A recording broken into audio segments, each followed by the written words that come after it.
ម្ចាស់ទានធានដានបនចាស់កម្មវិធីជូនពរសុខភាពល្អសម្ពុទ្ធសង្ឃប្រាអតោ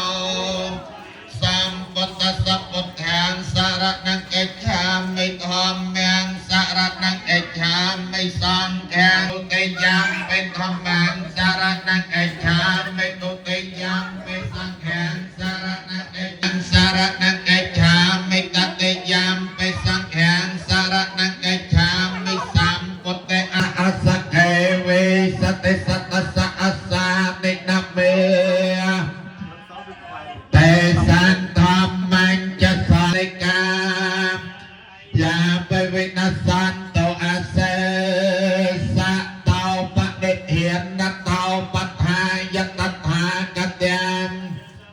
បមយោទសឧបបារ